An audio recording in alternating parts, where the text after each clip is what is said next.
Imaginez que vous êtes au cinéma.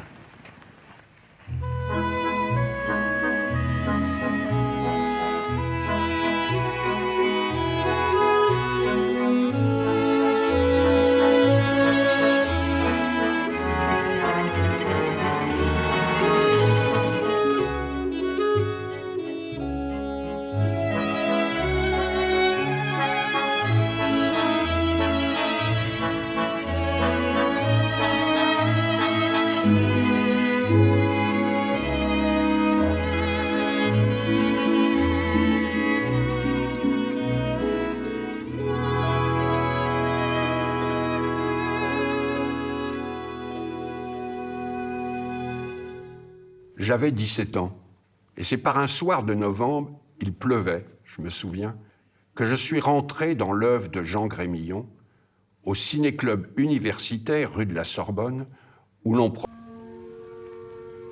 Pour pénétrer dans son univers, écoutons d'abord une des musiques de films qu'il a écrites, celle du 6 juin à l'aube.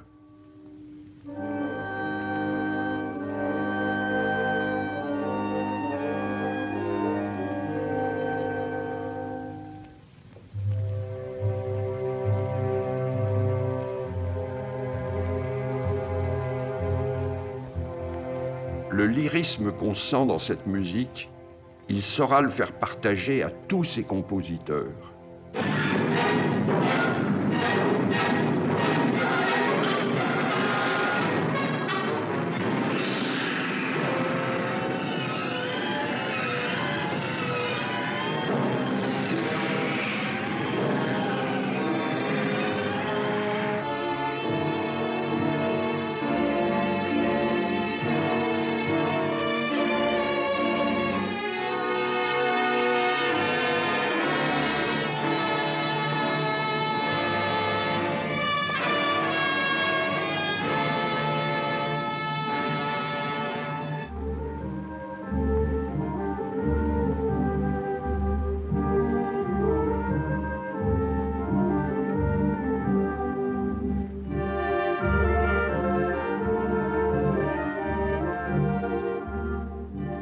Il était intelligent, il était cultivé, il savait écrire, il savait peindre, il savait composer de la musique, il était beau, il était généreux, il faisait très bien la cuisine, il adorait la vie, il avait tout pour réussir.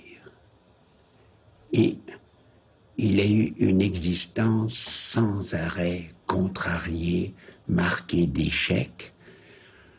Cela venait un peu de son caractère et d'une très haute idée qu'il avait du cinéma. Il aimait travailler avec les scénaristes, il aimait travailler avec les acteurs, il était passionné de montage.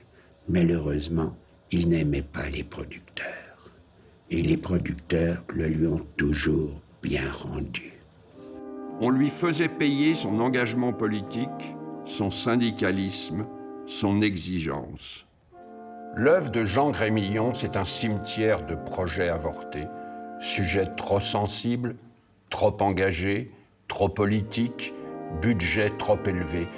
Par exemple, le film qu'il rêvait de faire sur la Commune de Paris, ou alors celui sur les tribulations d'une troupe de comédiens dans la France de 1572 et qui s'achevait par le massacre de la Saint-Barthélemy. Il n'était pas soutenu, défendu comme il le méritait. Il ne bénéficia jamais de la même passion que Becker, Bresson, Renoir ou Ophuls, et cela malgré les efforts de ses trop rares défenseurs. Les revues ne lui consacraient guère de place, il n'y a pas d'interview de Grémillon, et il meurt, malchance suprême, le même jour que Gérard Philipe. Le temps, heureusement, a fait bonne mesure de ses injustices et de ses atermoiements. Revenons donc à la musique qui semble inspirer, faire palpiter sa mise en scène. Si mélodique, la fluidité des mouvements d'appareil, le lyrisme de tant de scènes. Ça va vous amuser, hein, l'homme qui ne sait pas ce qu'il dit, qui bafouille, parce que je me rends compte que je ne sais pas ce que je dis. En tout cas, je vous préviens, avec moi, vous perdez votre temps, vous savez. J'aime pas jouer ce petit jeu-là. Je suis un homme simple, moi. Non, ceux qui sont simples font pas tant de bruit pour cacher ce qu'ils pensent. Ils n'ont pas honte de leur désir, de leur plaisir. Vous n'êtes pas simple, vous êtes comme les autres, comme les hommes, vous êtes plein de scrupules, de délicatesse, et vous n'arrêtez pas de réfléchir. Mais en ce moment, vous pensez des choses que personne ne saura jamais. Et même si vous vouliez parler, si vous vouliez être sincère, vous ne pourriez pas, vous parleriez tout de travers, sans le vouloir, pour tout cacher. Pourquoi vous dites ça? Pourquoi vous vous intéressez comme ça à moi? Qu'est-ce que vous attendez de moi? Mais si, parlez. Parlez, puisque vous dites tout ce que vous pensez. Alors, qu'est-ce que vous attendez de moi? Qu'est-ce que vous voulez? Et vous, qu'est-ce que vous voulez? Écoutez, Chut, taisez-vous. Embrassez-moi.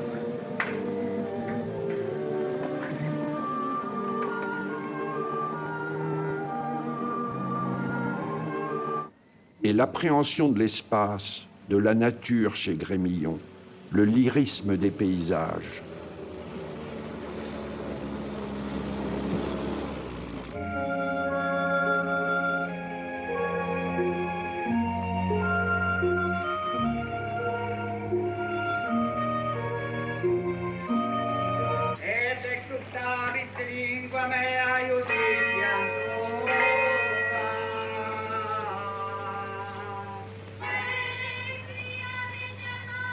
Qu'est-ce que c'est?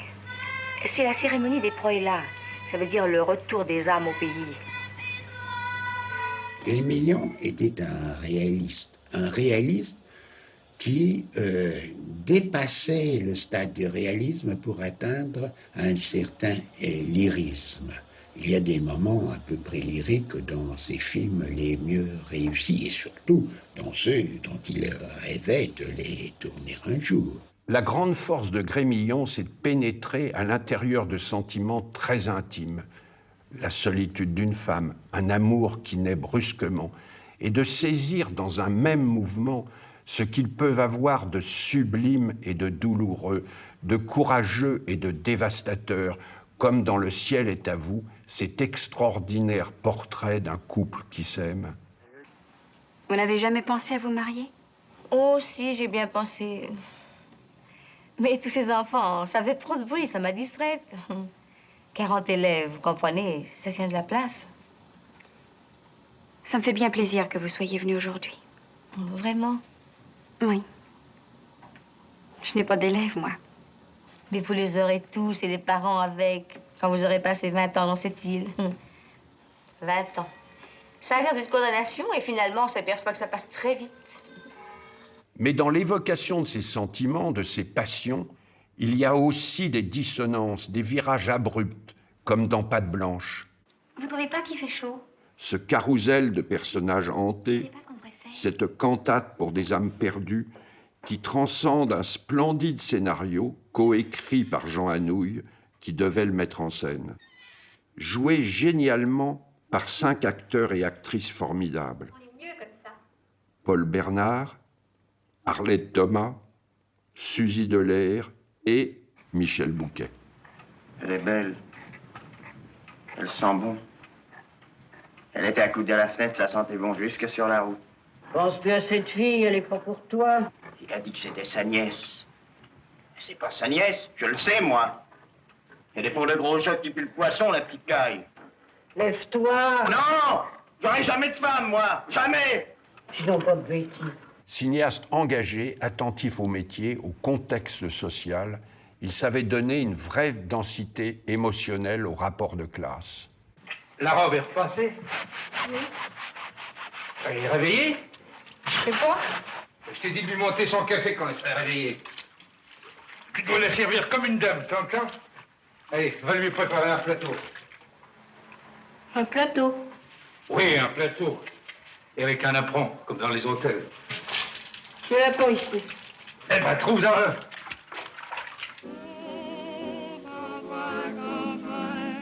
Daïna la métisse, film massacré. Il en reste 4 bobines, suffisamment fortes, intrigantes, pour nous faire rêver sur ce qui a pu être coupé. On rentre dans l'histoire comme par effraction. Il y a d'abord 34 plans de mer, d'oiseaux, de bateaux, entre le générique et la première scène. Mais il y a ensuite tant de détails insolites, tant de plans étranges, esthètes, caméra basse avec avant-plan, contre-plongée à effet, plongée dans les coursives et les escaliers, qu'on reste accroché, touché, ému, malgré les trous de la narration.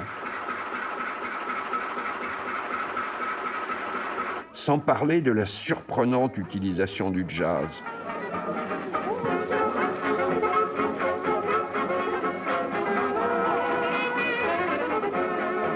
Et de cette extraordinaire séquence de danse avec tous ces personnages masqués.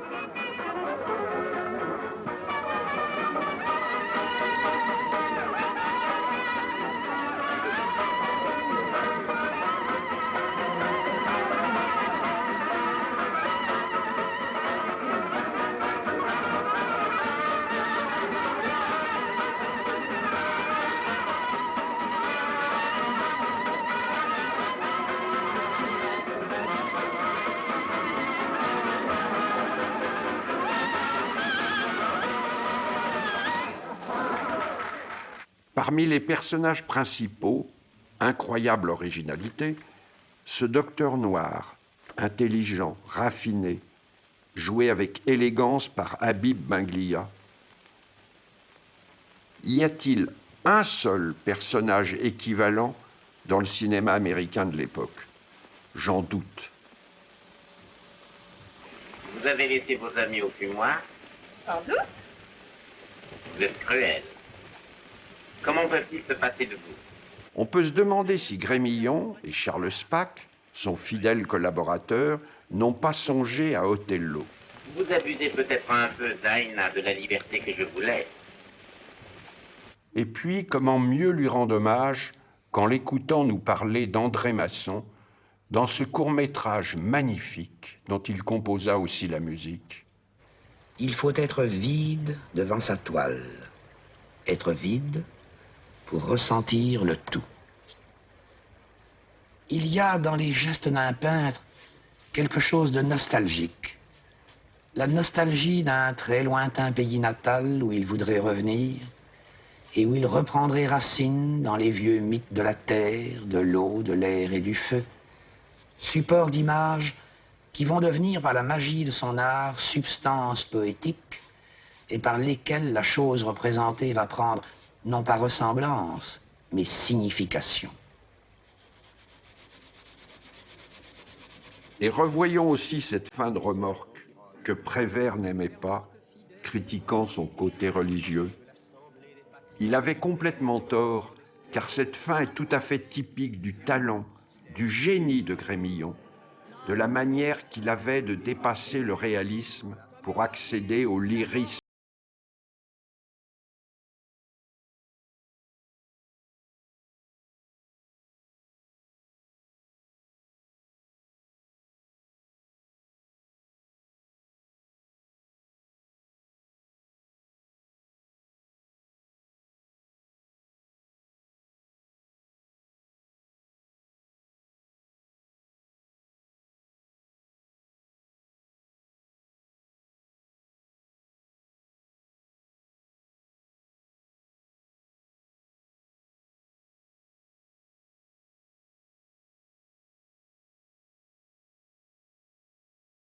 Et puis il y a Max Ophuls, qui va devenir un autre de mes cinéastes de chevet, un compagnon des bonnes et des mauvaises heures auprès de qui on retourne dès qu'il s'agit de se réchauffer le cœur.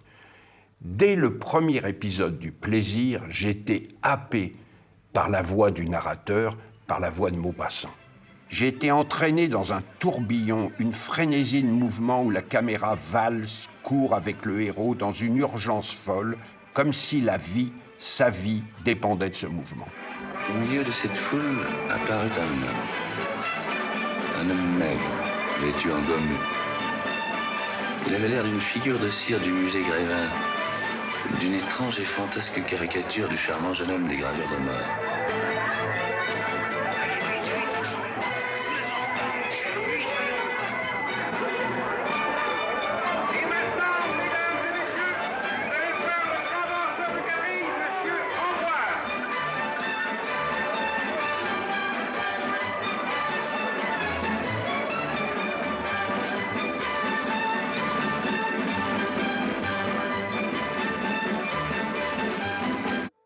Dès le pique-nique des pensionnaires de la maison Tellier, moment de bonheur volé à la vie. Et cette cour maladroite et touchante que fait Gabin à Daniel Darieux.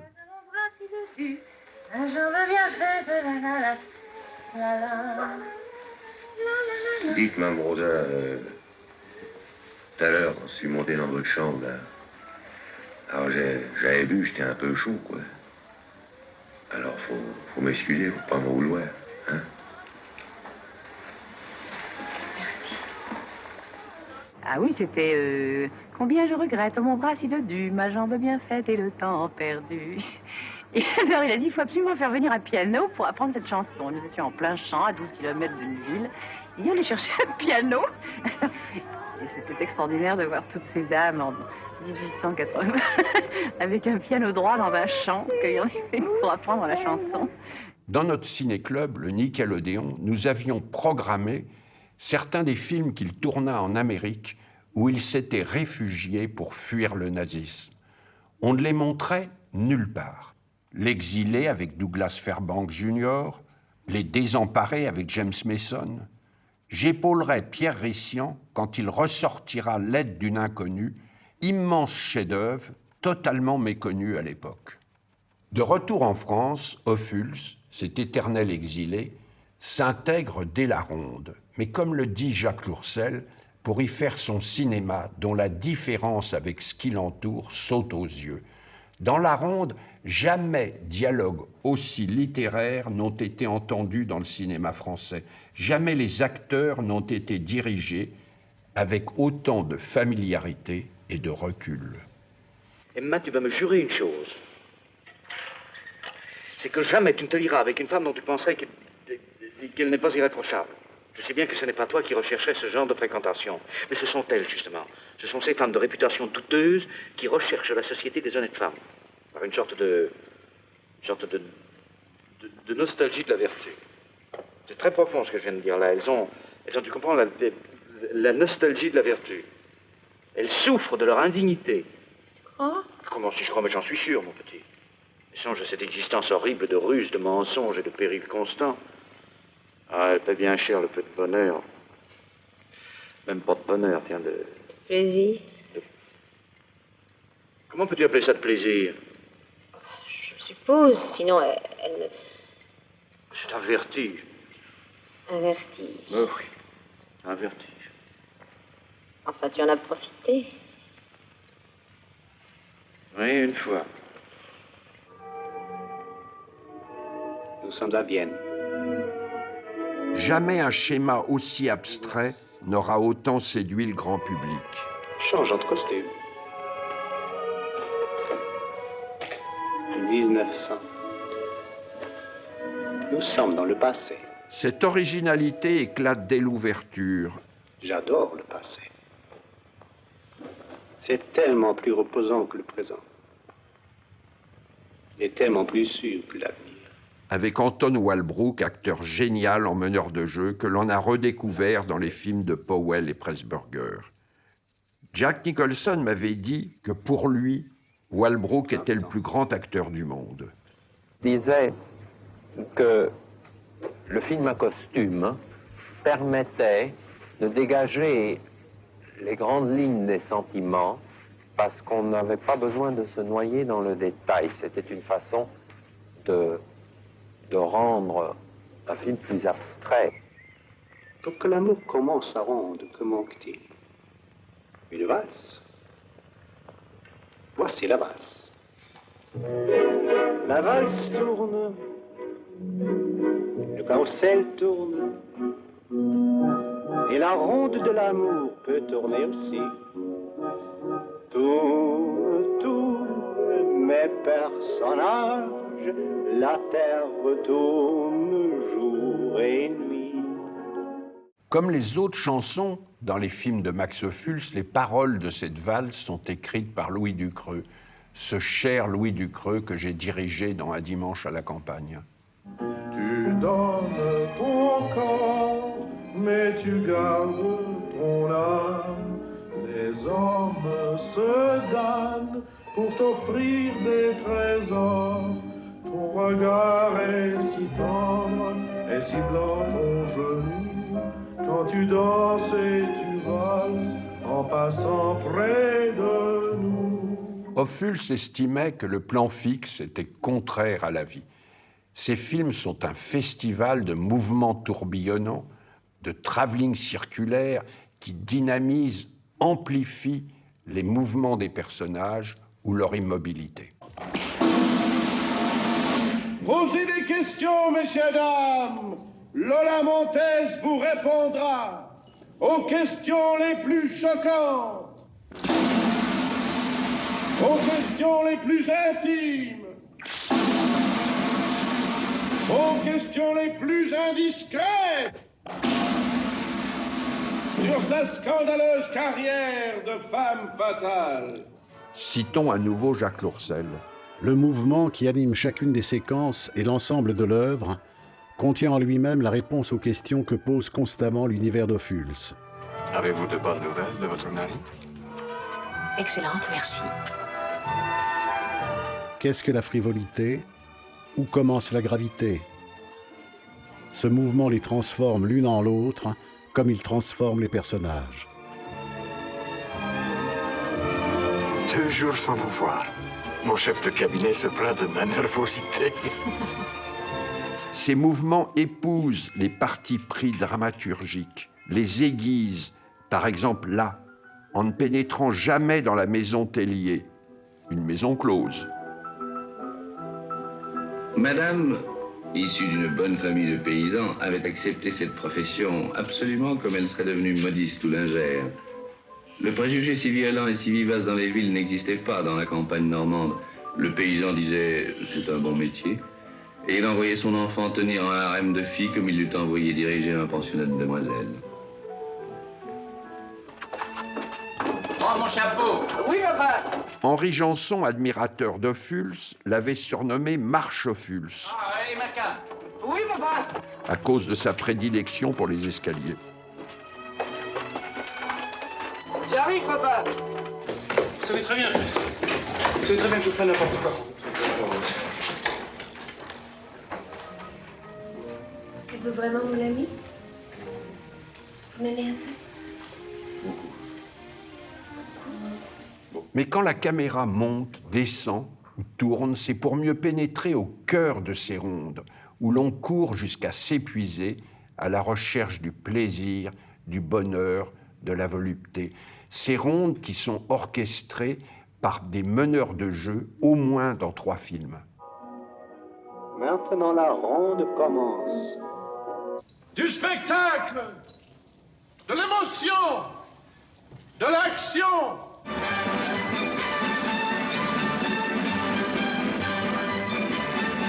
Dans Madame II, il les remplace par des bijoux. Oh mon Dieu, je ne les ai plus. Madame, vous ne portiez pas ce soir. J'ai perdu mes boucles, elles sont sûrement trompées. Vous ne les portiez pas ce soir. J'en suis absolument certain, je l'ai remarqué quand nous sommes sortis. Dans ce film mozartien, merveilleusement dialogué par Marcel Achard, ce mensonge futile va déclencher d'enchaînement en enchaînement une tragédie bouleversante. J'ai perdu sottement ces boucles d'oreilles, je suis la seule coupable. Ne faites pas payer aux autres la négligence de votre femme. Vos désirs sont désordres, ma chère Louise. Mais êtes-vous certaine d'avoir perdu ce bijou? Naturellement, j'en suis certaine. Ophuls dissimule les décisions les plus dramatiques, les plus poignantes, derrière des détails, des prétextes prosaïques. C'est que je mens si mal. Oui, je sais bien, bon. Une fois n'est pas coutume. Quoi qu'il en soit, j'ai commis une maladresse. Je vous en demande pardon. Pardon? Pardon. Répétez encore. Pardon, je vous demande pardon. Je ne savais pas dur d'oreille. Nous sommes tous un peu dans l'artillerie. Quand on dit Madame Bovary, c'est moi, je crois que Max Ophuls, Daniel Darieux dans Madame II, il était Madame II. Et cette souffrance, il l'a connue en amour. Et aucun homme n'a montré aussi bien, et peut-être mieux que Louise de Villemorin qui avait. Lui, il a ajouté une profondeur à tout ce que vous avez aimé dans ce film.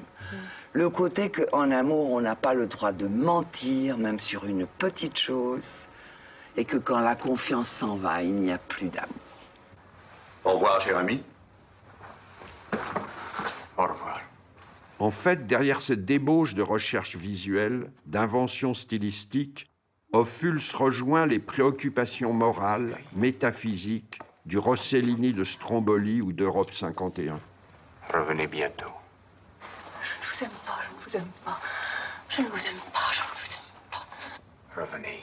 Ces héroïnes, et surtout Darieux, inouïes, sublimes dans Madame II, se dépouillent comme Ingrid Bergman de tout ce qu'elles ont de superficiel pour retrouver leur âme. Il atteint avec des moyens radicalement différents la même pureté, la même profondeur.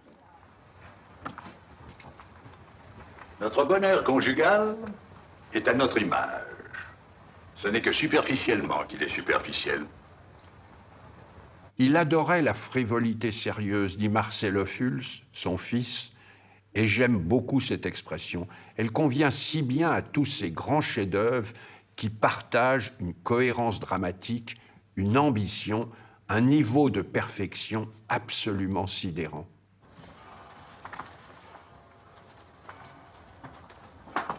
Vous traversez des moments difficiles. Eh bien, nous les traversons ensemble. Napoléon n'a eu tort que 2 fois dans sa vie. À Waterloo, et quand il a dit qu'en amour, la seule victoire, c'était la fuite. Il faut braver l'adversaire. Vous le pouvez. Et ces films nous parlent de manque, d'absence, Vous faites tout ce que vous voulez. d'un bonheur qui s'enfuit, de personnages qui passent à côté les uns des autres. Vous êtes fiers. Je vous respecte. Je vous admire. Et je vous aime. Je vous demande, à vous, Lola Montes, je vous demande si vous acceptez le filet. Oui ou non? Oui ou non? Accepte. Tu finiras par te casser la figure. Je te jure que si tu te maries, je me tue. Eh ben, tue-toi. Tu as tort de me défier, Jean. Je me jetterai par la fenêtre. C'est là-haut. Là-haut.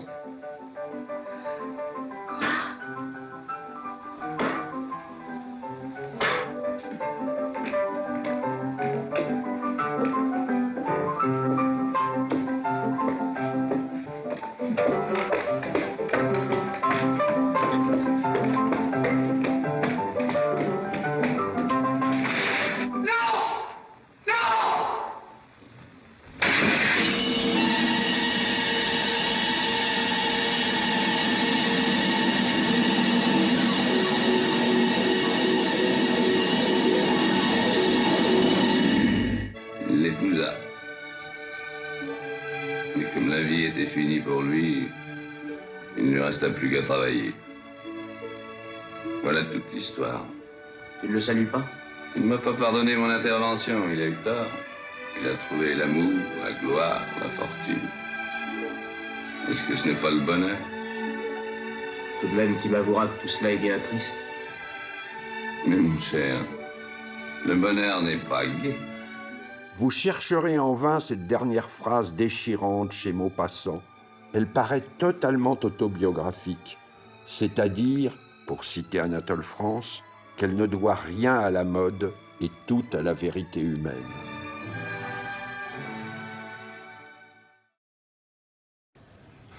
Je crois que pour durer, il faut avoir peur. Il faut avoir peur constamment. Il faut avoir peur de la critique, naturellement. Il faut avoir peur du public. Il faut avoir peur de la censure. Moi, voyez-vous, je plains ceux qui n'ont pas peur. Je crois que une carrière de cinéaste est faite de modestie, d'humilité. Et c'est, je crois, comme ça qu'on peut arriver à quelque chose de gentil. A priori, il n'y a rien en commun entre cette déclaration modeste, touchante, et les ambitions revendiquées par Ophuls et Grémillon. Et pourtant, derrière cette modestie se cache une œuvre attachante, souvent passionnante, dont les qualités sont comme passées en contrebande. Il m'a fallu du temps pour comprendre, pour cerner la personnalité d'Henri Decoing, même si très tôt, j'ai beaucoup aimé certains de ses films. J'ai pris du temps pour parvenir à sentir ce qui les unissait. Par exemple, La vérité sur Bébé Donge, magnifique et très féministe adaptation de Simenon, très bien écrite par Maurice Auberger, scénariste de Becker. La mise en scène de Decoing, dans son acuité, m'avait paru proche de celle d'Otto Preminger.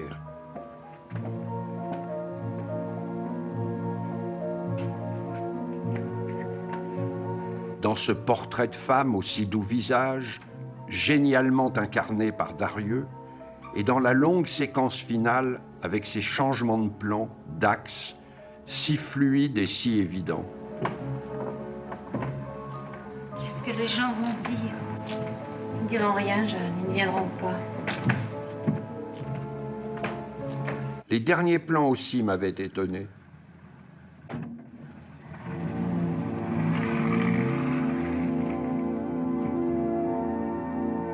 Il y avait donc d'autres cinéastes que Melville qui filmaient la nuit en prenant des risques.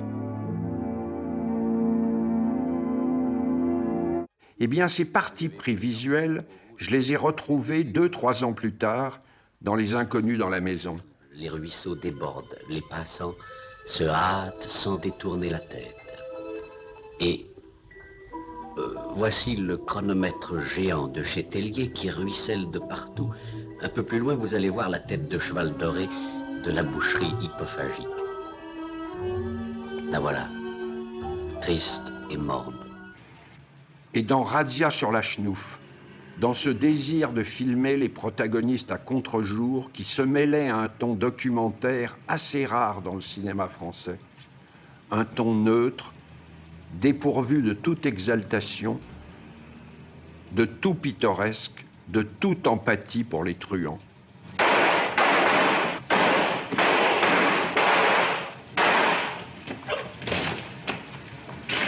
Je vais crever, vous entendez?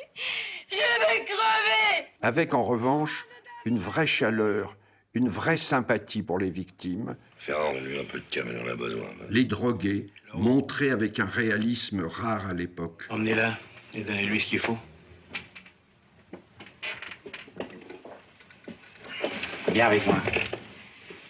Allez, viens. Je vais t'en donner un peu.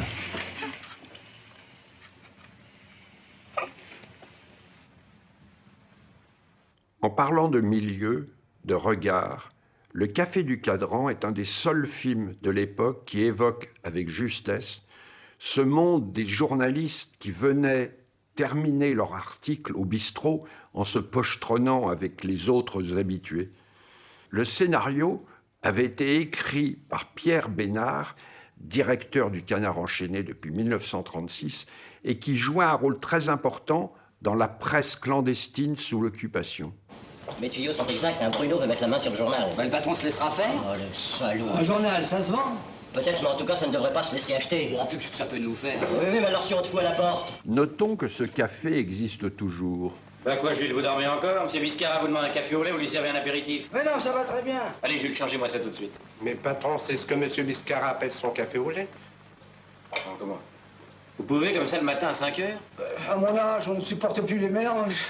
Alors, j'aime mieux ne plus changer. Et ça vous fait pas mal? Oh, j'ai bien le foie qui pèse un peu sur la cuisse. On s'y fait. Ouais. Henri Decoing était considéré comme un bon cinéaste commercial, capable parfois de bien filmer des scénarios qu'on lui donnait. J'avais senti qu'il y avait quelque chose d'autre. J'avais peu à peu repéré ce qui me semblait unir, souder ses meilleurs films. Une absence d'effet, une légèreté de ton, une fluidité dans le découpage, un sens du rythme et cette manière d'appréhender l'espace qui faisait la force du cinéma américain, qu'il avait compris et assimilé avant même Jacques Becker. Battement de cœur, cette merveilleuse comédie, le prouve constamment, et cela dès l'ouverture, avec un Saturnin Fabre royal qui dirige une école de pickpocket. Votre camarade, Hector, dont nous étions sans nouvelles depuis hier, ne reviendra pas parmi nous. Cet imbécile d'Hector vient de se faire pincer. Fermez la fenêtre. Cet imbécile vient de se faire pincer comme un débutant, comme un amateur. On l'a surpris dans le métro, au moment où il tirait le portefeuille de la poche de son voisin avec une légèreté d'hippopotame. Et un portefeuille qui ne contenait que 50 francs, je l'ai lu dans le journal. Je triomphe une fois de plus. Je l'avais prévenu. Hector, lui ai-je dit, tu as les doigts trop raides, tu n'es pas au point. Il a voulu passer outre, tant pis pour lui. Pauvre Totor. Ah, il n'y coupera pas de ses 3 mois de tôle. Arlette. Montrez-leur à tous. Innocence. L'état de mort. La révolte. La peur. Les yeux suppliants. Bravo, parfait. Arlette va vous dire la première phase de l'exercice que vous referez individuellement devant votre glace ce soir. Allez, vas-y, Arlette. Moi, monsieur?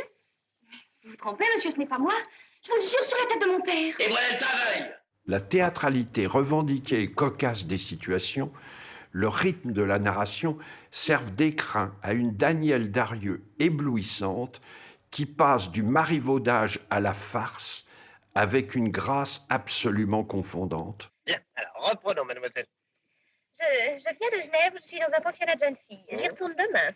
C'est mon premier séjour dans la capitale et c'est mon premier bal. Ça, c'est vrai. Parfait. Très bien, très bien. Et vous êtes? Je suis crevée. Non, non, répondez-moi. Qui êtes-vous? Mademoiselle Arlette de Chevalet. De Cheville. Attention. Mademoiselle Arlette de Chevillet, votre nièce.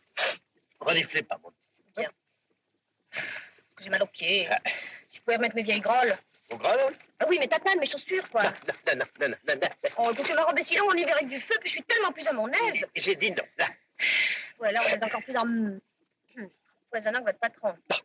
Il n'est pas mon patron, mademoiselle. Alors, il est mon chef. N'est-ce pas? Dans notre monde, on appelle un ambassadeur son excellence. Merci, baron. Est-ce que je peux avoir mal au nougat? Au nougat? Dans notre monde à nous, on appelle les pieds des nougats. Le soir, on gagne à Paris par le train de banlieue. Mais il gardait ses racines françaises, par exemple dans Les Amoureux sont seuls au monde, où le ton giralducien de Henri Janson entraîne des audaces narratives que Decoing filme avec une aisance, un naturel incroyable, comme ce dialogue en off sur une suite de travelling. On dirait du Rennais. On s'est arrêté près d'un bec de gaz et je t'ai dit... De quel côté allez-vous? Pour toute réponse, je t'ai prise brusquement par le bras. En traversant la chaussée, nous avons failli Nous faire écraser par un taxi. Quoi, les amoureux? J'étais ravie. Et nous avons déambulé. Ça, on a marché longtemps. Ah, tu me racontais de très longues histoires. Et je faisais semblant de ne pas m'apercevoir que tu m'embrassais. Je t'embrassais pour justifier ma présence. On s'est retrouvés je ne sais plus où. Oui, et tu m'as dit, moi, mon village, c'est l'île Saint-Louis. Voulez-vous le visiter? Et depuis, nous n'avons jamais quitté l'île Saint-Louis. Et tu l'as aimé tout de suite. Oui, c'est vrai. Et puis, progressivement, j'ai découvert son attirance pour les sujets sur le couple, la séduction, le poids du temps, les liens qui persistent, et cela dans plusieurs films. Tiens, c'est notre anniversaire, Elisabeth. J'ai rien pu t'acheter.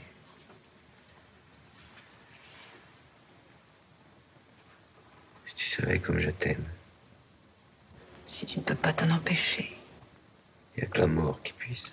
Je sais, je suis passée par là. Moi, c'est fini. Je ne t'aime plus. Mais si je meurs, Elisabeth, on te jugera. Ils ont des lois et puis ils te condamneront, ils t'achèveront. Je sais. Et tu ne te défendras pas. Défendre quoi? Mais toi et puis notre enfant. Rappelle-toi comme nous l'avons fait. Il existe. Il existera sans nous. Le roman de Siménon, je me suis dit oui, c'est une jolie chose, mais en le tournant, avec les images, ça s'est accentué et j'ai compris que là, sur l'écran, il y avait le problème du couple. Et je prétends que c'est un des plus grands problèmes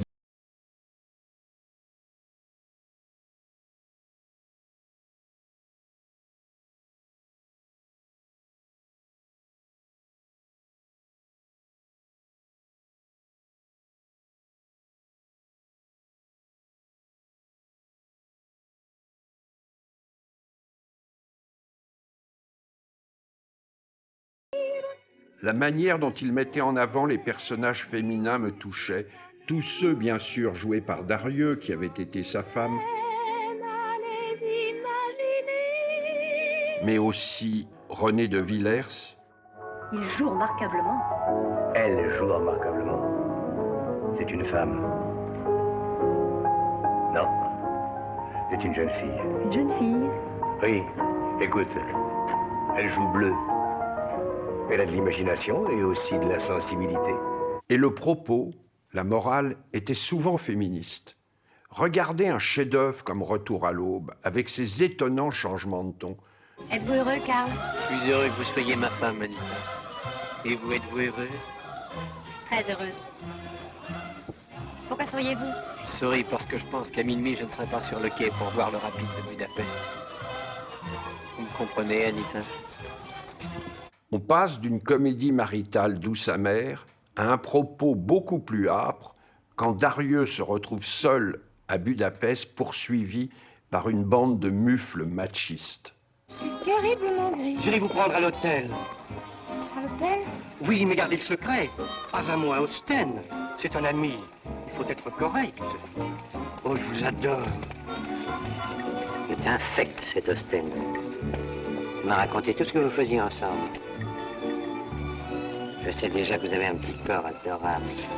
Et brusquement, on bascule dans le film noir, nerveux, brutal. Ne me bouge pas, fais semblant de dormir.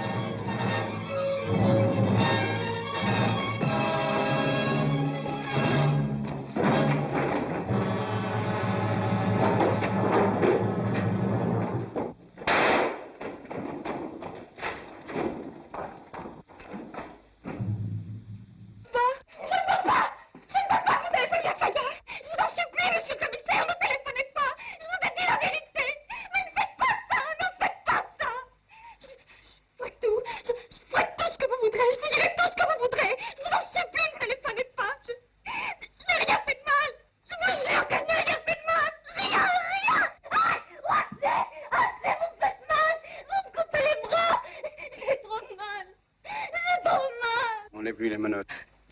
Oh, j'ai mal.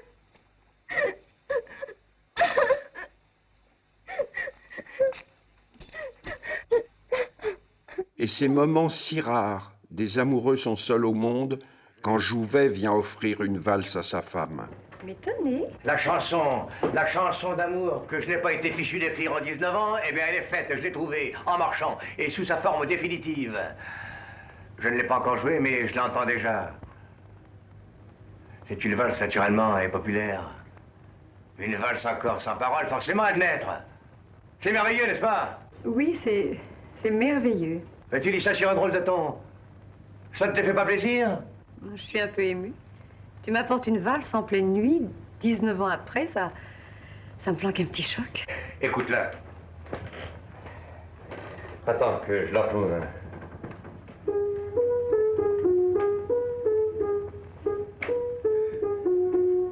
J'ai juste le premier vers du refrain. Je demanderai à Lido de quel est les couplets.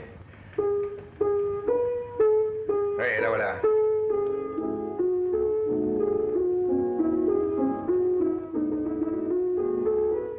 Et puis un jour, je lis le livre de Didier Decoing sur son père et je découvre une vie incroyable. C'est quelqu'un qui vient non pas de la misère, non pas du quart-monde, mais de ce qu'il y a en dessous. De ce qu'il y a en dessous. Papa a traversé la Seine le soir de Noël en s'enduisant le corps d'huile pour avoir un peu moins froid, en demandant des pièces aux gens qui étaient dans les voitures pour faire vivre sa famille. Une vie de misère qui explique la présence de certains films moins intéressants. Decoing est obsédé par le besoin de travailler. Il ne pouvait pas tourner un film sans avoir un autre projet derrière. Quand on a connu la fin, on veut se protéger et surtout protéger les siens. Quand il ne pouvait pas faire aboutir un projet personnel, Decoing se rabattait sur un sujet de commande, nous dit Michel Deville qui a été son assistant, en sachant très bien qu'il était moins intéressant, mais que c'était du boulot et il pouvait espérer le sauver. Ces dernières années furent décevantes et on l'imagine de plus en plus déboussolé par les attaques qu'il subissait. Pour en revenir à son enfance, il sera sauvé par le sport. Il sera champion de France du 400, 500, 1500 mètres nage libre et recordman du 200, 1500 mètres. Il avait fait partie de l'équipe olympique de water-polo en 1912. Et de cette cascade de records, il avait gardé le goût de la vitesse et de la combativité. Chaque film était un match qu'il fallait remporter rapidement. Il pensait et filmait vite. Durant la guerre... Il avait appris le pilotage à l'armée pour la guerre de 14-18. Oui, parce qu'on avait demandé, il était à ce moment-là zouave. Il était zouave dans les tranchées et un avis était passé comme quoi, demandant s'il y avait des volontaires pour être pilote. Alors il s'est dit, il vaut peut-être mieux être au-dessus qu'en dessous. Et donc il s'était proposé pour être pilote et ça l'avait absolument, ça l'avait enchanté. Sa spécialité était d'attaquer les saucisses allemandes. Vous savez, c'était ces ballons d'observation. Ouais. Et il adorait ça parce que, comme il disait, ça, c'est difficile à rater. Il a eu des faits d'armes assez glorieux. Il a eu 4 citations. Croix de guerre. 4 citations à l'ordre de l'armée. C'est ici la retraite d'Henri Decoing, 26 films comme metteur en scène en 20 ans. Vie extraordinaire donc. Digne de tous ces aventuriers, ces risques-tout qui peuplent le cinéma américain, de Raoul Walsh à William Wellman et Victor Fleming. Le plus extraordinaire, c'est qu'il n'en parlera jamais, dans aucune interview. Par pudeur, me dit son fils, quand on a fait quelque chose, inutile de s'en vanter. C'est cette même pudeur qui lui fait choisir des films de genre, ou plutôt de faux films de genre, car les meilleurs, il les détournait. En tout cas, des films où il pouvait se réfugier pour ne pas avoir l'air de parler de lui, en tout cas directement. Sauf brièvement dans un très mauvais film, Bonnes à tuer. J'ai crevé de faim pendant 18 ans. Les souvenirs d'enfance sont des tiraillements d'estomac. Des souvenirs de honte. Dès que j'ai commencé à comprendre. Tu m'avais jamais raconté ces choses-là. J'aime pas m'en souvenir, pardon. Sauf aussi dans Au grand balcon, magnifique film, vibrant, personnel. Oh, perte de vitesse, perte de vitesse.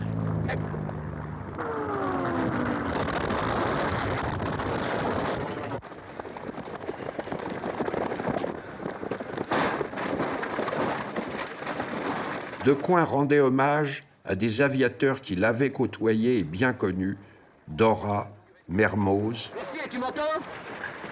Oui, ça va. Attention, doucement ses jambes. Là. Voilà, par ici. Oh, brancard. Là. Et le courrier, personne n'y pense au courrier. Allez, descendez les sacs et sautez sur les extincteurs. Pierre Freinet y est absolument remarquable. Il est aussi une sorte de double du réalisateur dans les valeurs qu'il défend. Il y a là comme une sorte de manifeste esthétique. Refus de l'épate, de l'esbrouf, respect du travail artisanal au sens noble du terme, de la collectivité. Vous êtes content de vous, je crois? Vous croyez? Parfaitement, monsieur le directeur. Pas moi. Pour les acrobates, il y a les cirques. Alors, vous partez? Ah oui, je vois. Indiscipliné. Prétentieux. J'ai bien piloté, je le sais. Pour la galerie, pas pour moi. Pirouette de cabotin. Ici, c'est pas le genre. Je regrette. Et mauvais caractère? On vous dressera, jeune homme. Comment me dresserez-vous puisque vous me mettez à la porte? J'ai jamais parlé de ça. Allez vous mettre à la disposition du mécanicien chef Villemain. Il y a une place de manœuvre aux ateliers. Monsieur pilote? Ici, tout le monde est ouvrier. Et tous les ouvriers se valent. Auquel répond Jouvet dans Les Amoureux. J'aimerais vous entendre plus facilement et plus tranquillement, vous suivre. J'ai surtout besoin de conseils. De conseils, oui, sans doute, peut-être. Et à quoi bon? Il faut surtout apprendre à vous méfier de la virtuosité. Ensuite, c'est affaire entre vous et le silence. Les beaux sons viennent du cœur. Tout le reste, c'est technique. Comme dit l'autre, on est prié d'apporter son âme. Il est passionnant d'étudier les rapports entre Henri Decoing et la musique, entre Henri Decoing et ses compositeurs. Ce n'est pas un hasard si beaucoup de ses films bénéficient de partitions magnifiques. Notons par exemple que ce cinéaste dit commercial fut le seul à faire appel 2 fois à un immense compositeur comme Henri Dutilleux pour Le Café du Cadran et La Fille du Diable.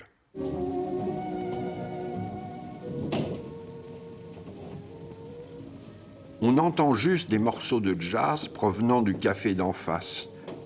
Il n'y a pas de musique de film proprement dite, audace qui passera totalement inaperçue.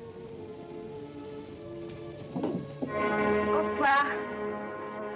La partition de Joseph Cosma pour Au Grand Balcon est splendide. Qu'est-ce qu'il y a? Fabien? Perdu dans les Pyrénées.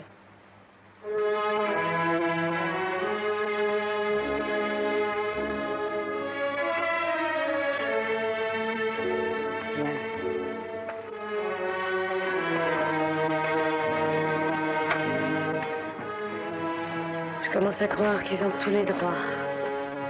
Il y a quelqu'un de mort. Je sais pas. Allez, les petites, c'est fini. Vous pouvez partir, allez-vous-en.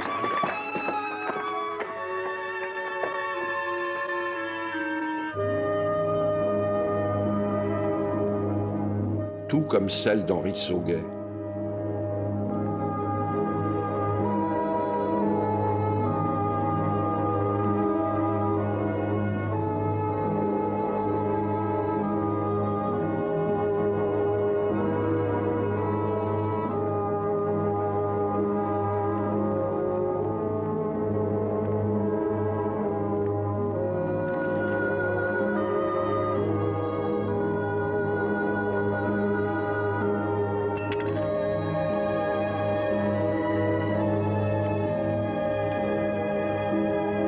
Et bien sûr, celle de Jean-Jacques Grunenwald pour Bébé Donge.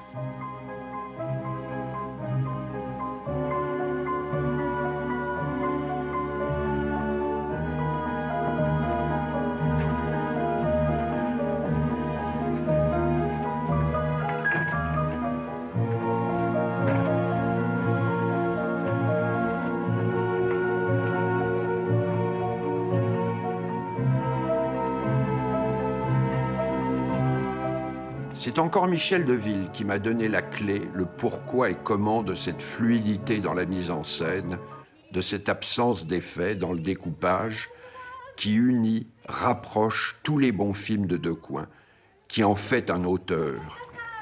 Gérard Favier. Plaît-il? Je m'appelle Gérard Favier. Pourquoi me dites-vous cela? Parce qu'il faut toujours connaître le nom des choses.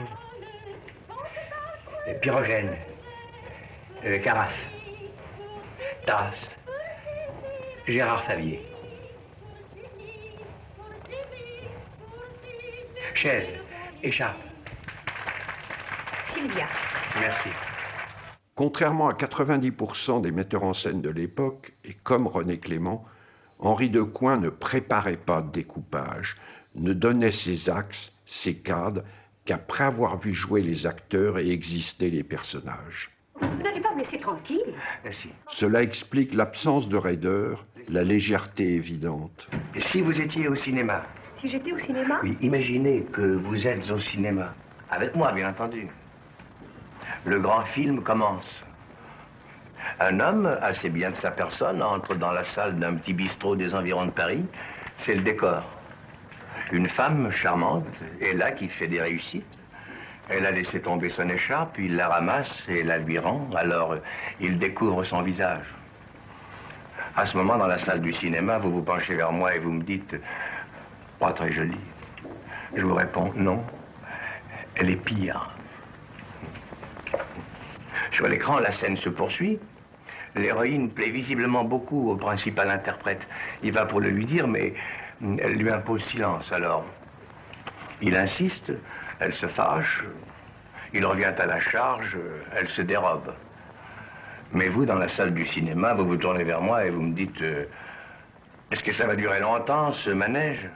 On sait bien qu'ils finiront par s'aimer, puisque ce sont les deux vedettes. Allez, allez, allez, qu'elle sourie enfin au monsieur et que le film commence. Henri Decoing disait à ses enfants « Quand vous vous levez, vous faites d'abord une demi-heure de gymnastique, vous buvez un bol de café chaud et vous lisez une page de Giraudoux pour vous familiariser avec les subtilités de la langue française. » Je trouve bouleversant que quelqu'un qui n'avait pas été à l'école donne à lire du Giraudoux. J'y vois là toute la grâce, toute la délicatesse d'Henri Decoing, un grand cinéaste et un vrai auteur.